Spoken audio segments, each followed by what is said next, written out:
The jungles of Cambodia.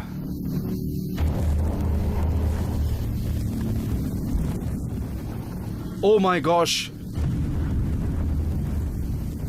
लगता है आज रात कुछ भयंकर होने वाला है।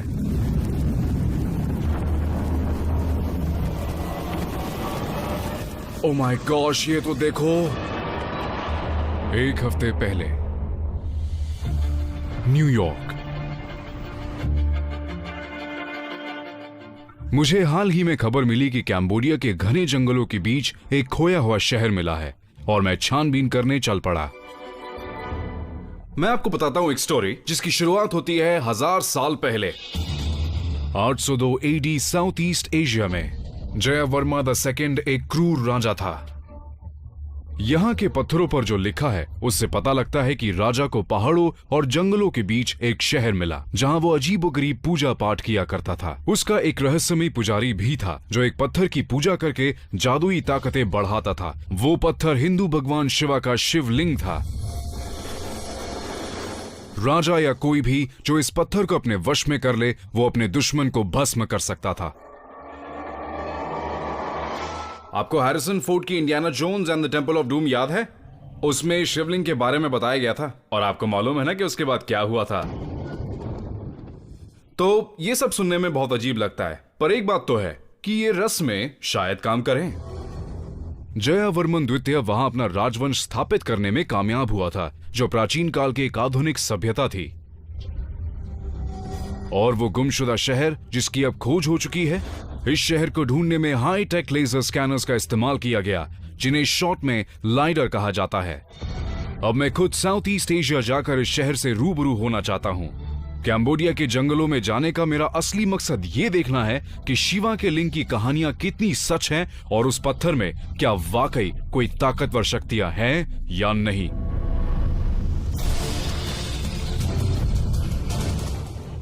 मेरा नाम है जॉश गेट्स।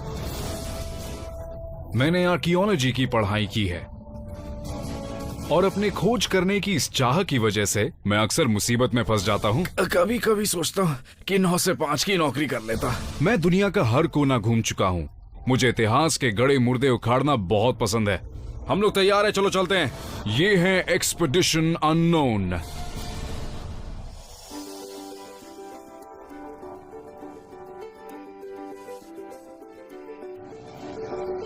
नोम पेन शहर में सुबह की धूप के साथ मेरे बगल में मेकोंग नदी का किनारा है। बेहतरीन नजारा। ये जगह बेहद खूबसूरत है। मैं यहां उस गुमशुदा शहर की ओर निकलूंगा, लेकिन सफर शुरू करने में अभी कुछ घंटे बाकी हैं। तब तक यहां की राजधानी घूम लेता हूं। साउथ ईस्ट एशियन बाजारों की एक खास बात यह है कि यहाँ हर चीज मिल जाती है, चाहे वो फल हो, फूल हो, पूजा का सामान हो या फॉरेन करेंसी एक्सचेंज। बस नाम लेके देखे। इससे ताजा सी फूड और कहां मिलेगा? पकड़ लूं? है क्या ये? ओहो! भागने की कोशिश। मगर यहाँ का नाश्ता बहुत अजीब भी हो सकता है। आखिर ये चीज है क्या? मेरा मतलब इसे कहां से पकड़ लाए? ये वैसे वाटर कॉकरोच है और काफी टेस्टी होगा ये।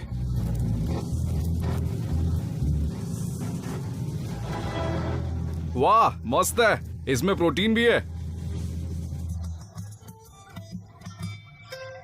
फिलहाल इस वक्त यहाँ पर गर्मी बहुत ज्यादा है। मैं बता नहीं सकता कि यहाँ कितनी गर्मी है। चलिए मैं आपको समझाने की कोशिश करता हूँ। सोचिए कि मैं जलते हुए एक तंदूर के अंदर हूँ और वो वोल्केनो के अंदर है और उसी के अंदर मेरा तंदूरी टिक्का बन रहा है। अब आपको समझाने के लिए मेरे पास इससे अच्छा तरीका नहीं है। बहुत गर्मी है। इस इलाके के बहुत मालिक रहे हैं, मगर किसी ने भी अपनी जनता को खुश करने के लिए कुछ खास नहीं किया। पिछले 100 सालों से ये जगह फ्रेंच, इंडो चाइना और जापान के कब्जा किए हुए इलाके के बीच सिविल वॉर में पिस रही है। इस शहर के बीचों बीच टोल स्वे प्रे हाई स्कूल है, जिसे देश के सबसे बुरे दौर में जेल बना दिया गया था। 1975 से 1979 तक कैम्बोडिया पर खमेर रूज का राज था। ये खमेर साम्राज्य की एक कम्युनिस्ट पार्टी थी जो अपने ही बनाए हुए क्रूर सिद्धांतों पर चलती थी। उन्होंने समय की उल्टी दिशा में पलटने की कोशिश की। उन्होंने शहरीकरण को खत्म किया और लोगों को वापस खेती बाड़ी और गुलामी प्रथा में ढकेल दिया। और जिसने भी उनके खिलाफ आवाज उठाई, उस आवाज को हमेशा के लिए खामोश कर दिया गया। इस दौरान तकरीबन 20 लाख से ज्यादा लोगों को मौत के घाट उतार दिया गया। आज भी ये बाहर से आने वाले हर सैलानी को शक और डर की निगाहों से देखते हैं। इनमें से बहुत सारे लोग जानते थे कि जब उनकी फोटो खींची जा रही थी कि वो मारे जाएंगे। इस छोटे लड़के को देखिए, इसके गले में चेन बंधी है और इसे पता था कि ये मरने वाला है।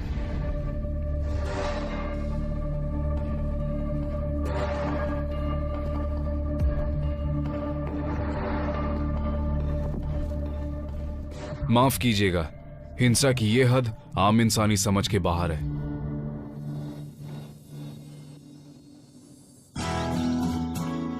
लेकिन इतनी मुश्किलातों से गुजरने के बाद अब कैम्बोडिया में जिंदगी अपने ढर्रे पर आ चुकी है। हे हाय, ये कौन सी बर्ड्स है? गुड लक के लिए। मुझे तो गुड लक की बहुत जरूरत है। कैम्बोडिया की बिखरी हुई टूटी फूटी राजधानी खुद को संभालने में लगी है। तुम तैयार हो? हाँ। चलो छोड़ते हैं। जहां भी आप देखें, हर तरफ जिंदगी अब सामान्य होती जा रही है।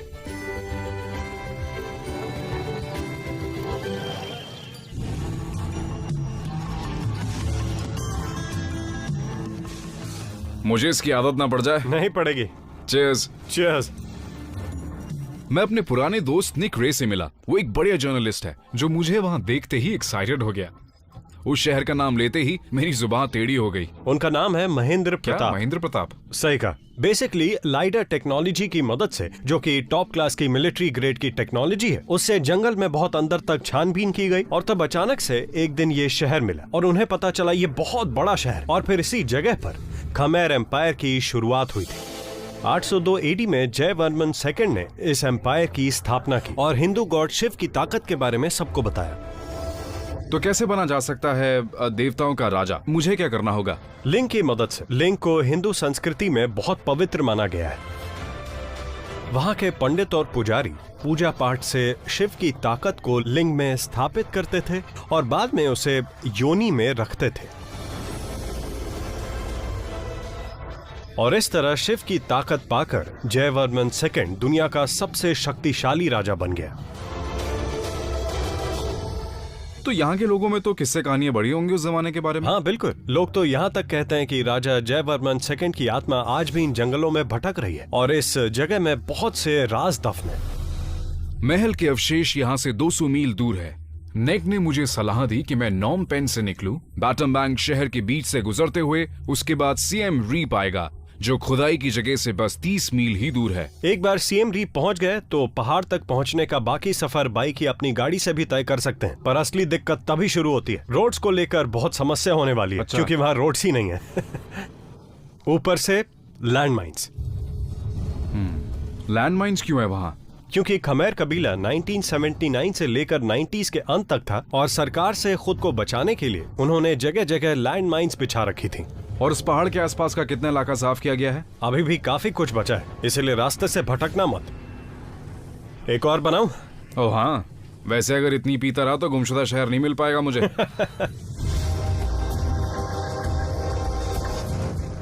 अब ज्यादा वक्त गवाए बगैर मैं निक के बताए रास्ते पर नॉम पेन के लिए निकल चुका हूँ। तो मैं बैटमबोंग से होते हुए 8 घंटों में शायद सीएम रीप पहुंच जाऊंगा।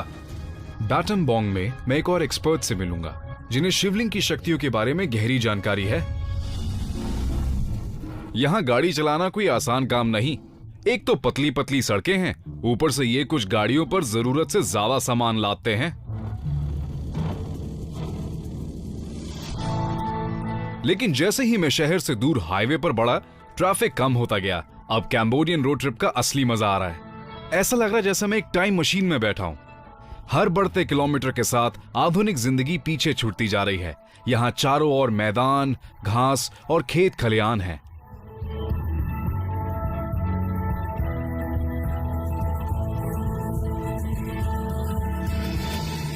शहर से बाहर निकलते ही दूर दूर तक चावल के खेत हैं, हरी फसल से भरे मैदान हैं। बहुत खूबसूरत है ये सब। 6 घंटे गाड़ी चलाने के बाद अब वापस हकीकत की दुनिया से सामना होगा। यहां तक का मेरा सफर बहुत बढ़िया रहा, जो अब खत्म होने वाला है शायद। अरे ये क्या हो रहा है अब? यहां सड़क बन रही है, आगे नहीं जा सकते, तो बैटनबोंग जाने के लिए कोई नया रास्ता ढूंढना पड़ेगा। नसीब से यहां ट्रेन है, मतलब ट्रेन टाइप कुछ, लकड़ियों से बनी ट्रेन।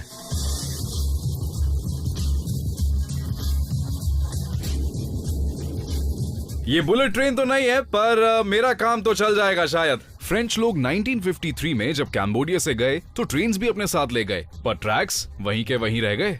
बाथरूम कहाँ है यहाँ पर? तो यहाँ के लोकल लोगों ने जुगाड़ करके अपनी ही ट्रेन बना ली, जिसका प्लेटफॉर्म लकड़ियों से बना है, एक रबर की बेल्ट है और एक मोटर भी है। ये ट्रैक सीधे और मजबूत नहीं है, और पुल भी एकदम राम भरोसे है। ये ब्रिज तो हिल रहा है। वैसे सुस्त राम ट्रेन को आप मौत की ट्रेन भी कह सकते हैं। जान बची तो लाखों पाए, लौट के बुद्धू घर को आए।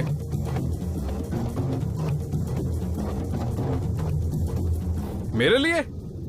अरे थैंक यू वेरी मच। हाँ, ये हैट पहनकर मैं शाहरुख खान तो लग ही रहा हूं ना। इस ट्रेन पर मेरा भी छैया छैया करने का मन हो रहा है। ये रेलवे ट्रैक बहुत ही समझदारी के साथ बनाया गया है। इस ट्रैक पर आप दोनों तरफ से आ जा सकते हैं। हम मरने वाले हैं। मैं गुमशुदा शहर की तलाश में कैम्बोडिया के जंगलों से गुजर रहा हूं। मैं एक विशेषज्ञ से मिलने जा रहा हूं, जो खंडहर के बीच कहीं दफन शिवलिंग के बारे में मुझे अधिक जानकारी दे सकता है। लेकिन अब मैं अचानक एक ट्रेन से टकराने वाला हूं। हम मरने वाले हैं।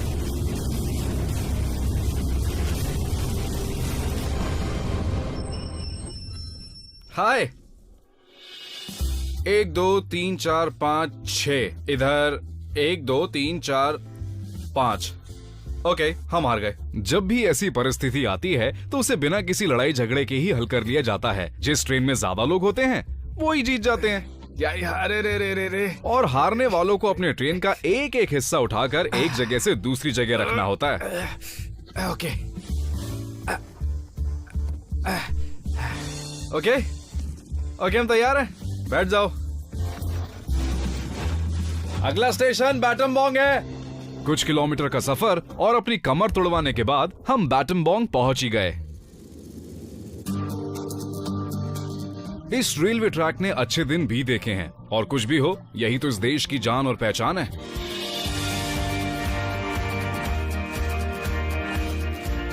यहां इतिहास की निशानियां हैं, जंग के अवशेष हैं, शांति के चिन्ह हैं, और इतना सफर करने के बाद मैं थोड़ा सा थक गया हूं।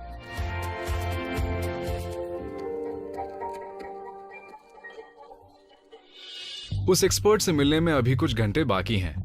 मैंने सोचा तब तक क्यों ना इन पहाड़ों को अपना परिचय दे दिया जाए। मेरी जानने की चाह बढ़ रही है। हर रात सूरज ढलने के बाद इस गुफा से लाखों चमगादड़ बाहर निकलते हैं अपना खाना ढूंढने के लिए। ये कमाल का नजारा है।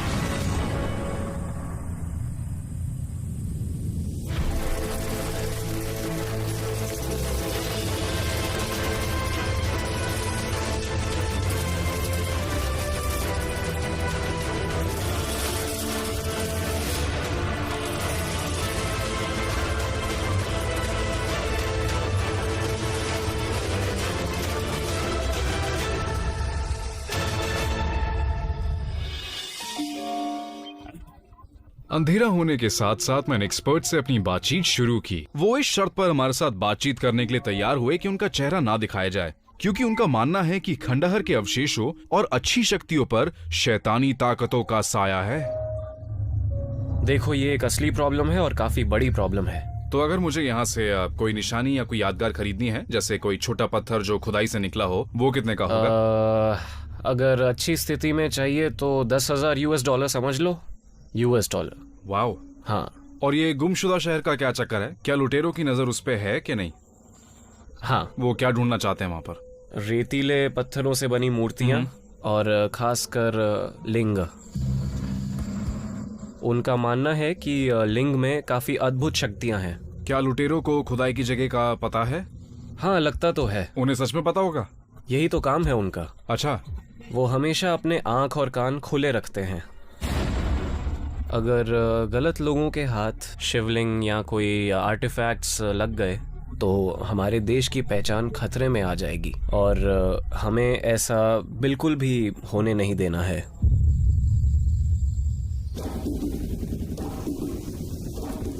सुबह हो चुकी है और मैं सीएम रीप की तरफ बढ़ रहा हूँ, गुमशुदा शहर की ओर। मैं लकड़ियों की बनी देसी ट्रेन से आखिरी स्टॉप तक आया और अब कैम्बोडिया के असली हाईवे पर हूँ। बैटनबोंग से सीएम रीप का सफर मैं इस बोट में तय करूंगा। मेरे रास्ते में ये मशहूर टोनले सैप लेक आती है। ये लेक एक जमाने में खमेर साम्राज्य की जान हुआ करती थी और आज भी कैम्बोडियंस के जीवन का आधार है। ये गांव पानी के ऊपर बसा है। यहाँ पर रहने वालों की संख्या कुछ 5 से 10 हजार है और ये सारे घर बस पानी के ऊपर तैर रहे हैं। यहाँ जरूरत की हर चीज मौजूद है, जैसे कि markets, gas stations, restaurants, schools, churches. कमाल है ना? इनकी अपनी सुपरमार्केट भी है। हाय, मुझे कुछ पीने के लिए चाहिए। क्या आपके पास होगी बियर? $1। गर्मी बहुत है, इससे अच्छा क्या होगा?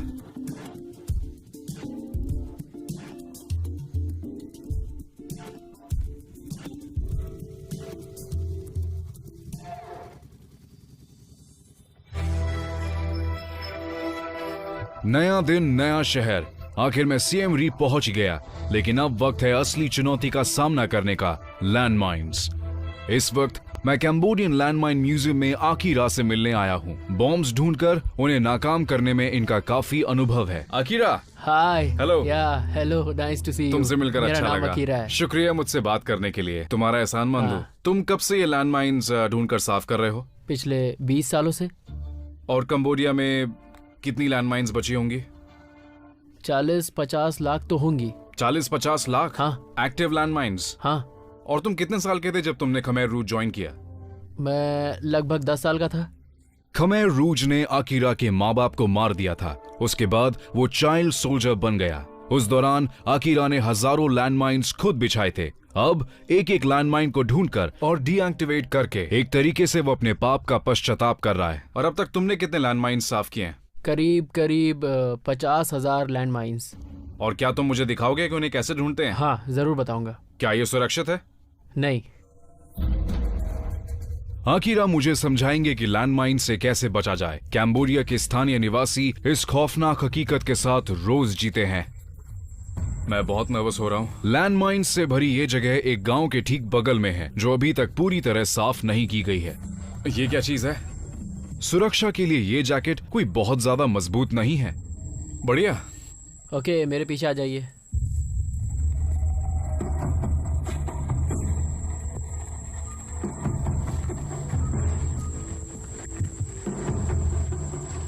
इधर खतरा है, इधर भी खतरा है। ये सुरक्षित है।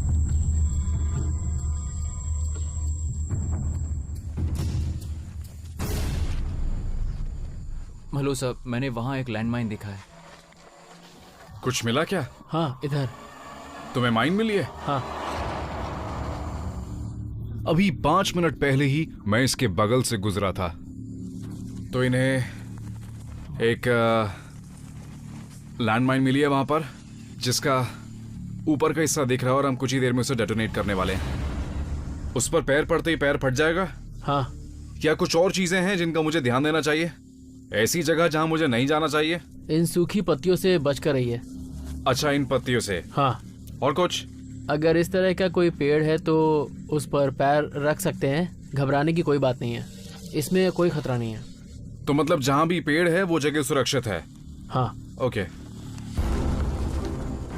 इस खतरनाक जंगल में कुछ जरूरी बातें सीखने के बाद अब वक्त है एक सुरक्षित दूरी बनाकर इस लैंडमाइन को नाकाम करने का। इसे हाथों से उठाकर एक सेफ जगह पर ले जाकर डीएक्टिवेट किया जाएगा। ये पागलपन है। और अब क्या होगा? आप इसे यहाँ पर ब्लास्ट करेंगे? हाँ, यहीं पर। ये तो बहुत खतरनाक है, पर करना ही पड़ेगा। ये जॉब काफी खतरनाक है। इस तरह से बैठ जाइए फिर जब ब्लास्ट होगा तो वो सामने से आएगा। ये सूट आपको सिर्फ आगे से ही प्रोटेक्ट करेगा। ओ, यहाँ इसका ये हाँ, फायदा हाँ, है। हाँ। और आपको अपनी गर्दन भी कवर करनी होगी, बहुत से टुकड़े उड़कर आते हैं। हाँ अच्छा, तो ये हाँ, ऊपर हाँ, जाता है और हाँ, गर्दन अब आप नीचे। पूरी तरह तैयार हैं। अच्छा, लैंडमाइन भी तैयार है। Stand by stand by. And firing now.